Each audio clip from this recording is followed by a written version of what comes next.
बिंदू नेमवलीला डावलून शिक्षक आले ते आलेतच.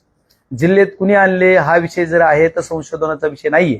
तत्कालीन त्यांनी आदरणीय पालकमंत्री महोदया तत्कालीन असणाऱ्या आणि आजच्या मंत्री असणाऱ्या आदरणीय पंकजाताईंनी माझं नाव घेतलं की आताचे असणारे माझ्या विरोधातले उभा राहिलेले निवडून आलेले खासदार त्यांचा सुद्धा त्याच्या संबंध आहे असं जर कुठं दिसलं.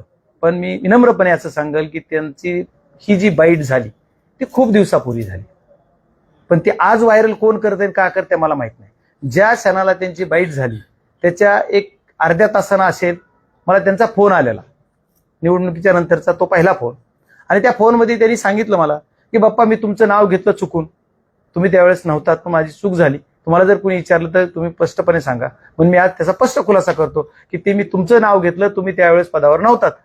ठीक आहे, आता त्यांनी घेतलं चुकून घेतलं म्हणलं तर मग मी त्यांना आपण पण काय म्हणजे एवढ्या मन मोठं करून जर त्यांनी मला सांगितलं असं की चुकून मी तुमचं नाव घेतलं तर मी काय लपवलं पाहिजे. माझी चर्चा झाली तर खुलेआमच म्हणणार, मला फोन आलता डायरेक्ट माझ्या फोनवर आलाय. त्याच्यामुळे मी चुकून बोलायचं काय करणार, तेवढा मला फोन आला. त्याच्यानंतर बी नाही, अगोदर बी नाही ना, आता काही नाही. तर ते फोन आल्याच्या नंतर पण त्याचा राहिला विषय तुमचा मूळ मुद्दा की जी बिंदू नियमावलीच्या डावलूनच हे शिक्षक आलेले आहेत. पण त्याचं रेग्युलाइज करायचं काम सुद्धा आदरणीय पंकजाताईंनीच केलेलं आहे. त्याचा परिणाम काय झालाय तर त्याचा परिणाम असा झालाय की त्या बिंदू नियमावलीपर्यंत हे रेग्युलाइज झाले. म्हणजे तुमच्याकडे जागा आज रिक्त नाहीये, पण बिंदू नियमावलीप्रमाणे ज्या लोकांवर अन्याय झालाय तर हे लोक 100 आहेत आणि ते लोक कमी आहे. पण जर टोटल जिल्ह्याचा विषय बघितला तर तो टोटल विषयामध्ये लोक 100 दिसत नाही.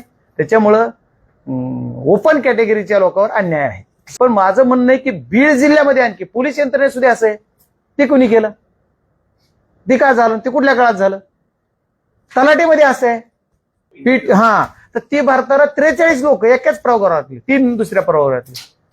असं कसं होत आहे. हे सुद्धा कुठंतरी म्हणजे थांबलं पाहिजे नाही करणार. आणि पुन्हा कुणीतरी म्हणणार की असं झालं तसं झालं. ह्या बिंदू नियमावली डावलूनच हा कार्यक्रम शिक्षकाचा झालेला आहे ते मला मान्य, पण ते मी केलेलं नाही.